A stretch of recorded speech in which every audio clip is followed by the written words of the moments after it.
Nem. Pattog. Nem. Hogy kavics.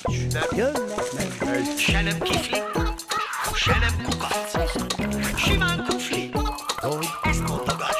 kufli, pattognak, mint egy labda, ugrálnak, mint egy bolha, színesek és csíkosak, mint egy szivárványos nyalóka. Van köztük nagy, kicsi, vékony Dagi, és olyan, aki néha csoklik, heten laknak egy kupacban, ők a kuflik.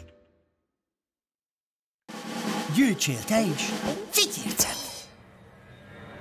Napsütötte őszi délután volt. Béla bá lakóürege ajtajában üldögélt, és néhány gondosan egymás mellé rakott színes rongyikát tanulmányozott elmélyülten. Te meg mit csinálsz? A Majrákta nyakkendő gyűjteményemet rendezgetem. De jó lehet. Nekem semmiféle gyűjteményem nincsen. Csak egy érdekes alakú dobozom. Tökéletes hely volna egy gyűjtemény számára. Nekem volt egy hatalmas vadsóska gyűjteményem. Csak sajnos múlt kedden véletlenül megettem az egészet. Rémesen hízlal, ha ehető dolgokat gyűjt az ember. Gyerekek, szerintem Valér biztos talál valami érdekesát, ha körülnézne a réten. Teszem azt, ott vannak az ormányos gyíkok levedlett tüskéi. De undi, ki akarna gyíktüskéket gyűjteni? Az ilyesmi ízlés dolga. Gyűjtsél te is ilyeneket. Nem csak különlegesek, de remek szobadíszek is. Nekem túl lányos az ilyesmi. És a villamos jegyek? Nekem már van 7 darabom. De hát nem is jár villamos az elhagyatott réten. Az igaz, de egy-egy jegyet mégis ide fúj néha napján a szél. Valér csak a vállát vonogatta. Mi lenne, ha szerveznénk Valérnak egy gyűjtő expedíciót? Te izgi, azt hogyan kell csinálni? Nem nagy dolog. Csak elindulunk és kész. Aztán jó alaposan körülnézünk a réten. Hát, ha találunk valamit, amit szívesen gyűjtene Valér. Legalább közben kirándulunk egy jót.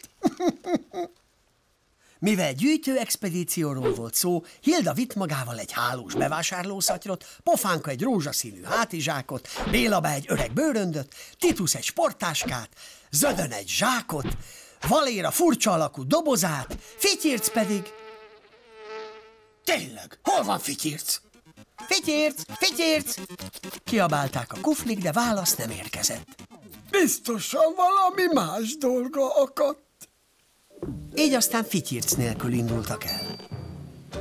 Vidáman szögdécseltek az őszi virágokkal pettyezett réten, amikor Béla bá hirtelen megtorpant és a földre mutatott. Mi csak? Pikkelyes mászócák! Látod, Valér, milyen szépek? Nem szeretnék olyan gyűjteményt, amelyik bármikor szerteszét mászhat. Ezt nézzétek! Zödön egy fél pár rongyos papucsot emelt ki egy bokor alól. Biztos lehetsz benne, hogy ilyet senki sem gyűjt az elhagyatott réten. Lehet, hogy ez nem is véletlen. Inkább gyűjtenék valami kevésbé ronda dolgot. Mint az ott? A madárra gondolsz, amelyik azon a nagy csíkos kövön ül? Nem! A nagy csíkos követ mutatom a madár alatt. Hogy tudnék hazavinni egy ekkora követ? Sehogy! Ez egy szabadtéri gyűjtemény volna. Valér csíkos óriás kő gyűjteménye. Ez lenne a neve. És amikor nézegetni szeretném a gyűjteményemet, mindig körbe kellene ugrálnom az egész rétet? Dehogy is. Ezen kívül nincsen több csíkos óriás kő a réten. Egy darabos gyűjtemény lenne. Nem gondoltál még a bárányfelhőkre? Annyiféle van, és olyan szépek. De állandóan változtatják az alakjukat. Nem tudnám megjegyezni, melyik. Ráadásul el is szállnak. Megvan! Gyűjtsél pacsolyákat! Az annyira különleges lenne. Eső után rengeteget találni a réten. Hogyan kell pocsolyát gyűjteni? Gondolom, egyenként. Laborba. Az a kérdés, mitől pocsolya egy pocsolya? A víztől, vagy a mélyedéstől, amiben a víz benne van? Elég! Egy szót sem értek. Talán a pocsolya mégsem volt jó ötlet. Keressünk más gyűjteni valót Valérnak. Éppen átvágtak volna egy Szomorka-bokor ligeten, amikor váratlanul belebotlottak a fűben fekvő fityircbe. Te meg mit csinálsz itt? Bámultak rá csodálkozva. Gyűjtögetek. Úgy nézel ki, mint aki heverészik.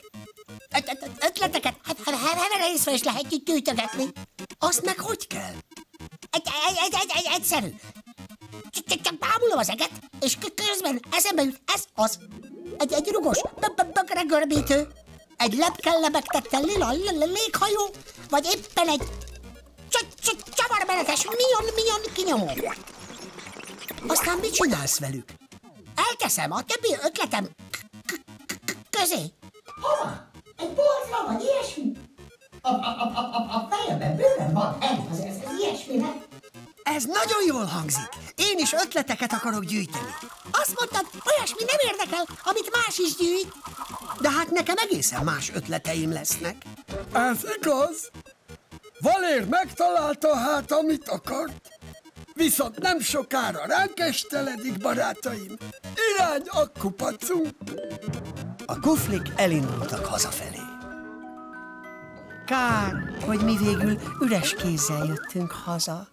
Miket beszélsz? Mi is gyűjtöttünk valami nagyon értékeset. Egy igazi, életnagyságú fityircet. Kiáltotta hangosan Titus, és hangját vidáman visszhangozta az elhagyatott rét.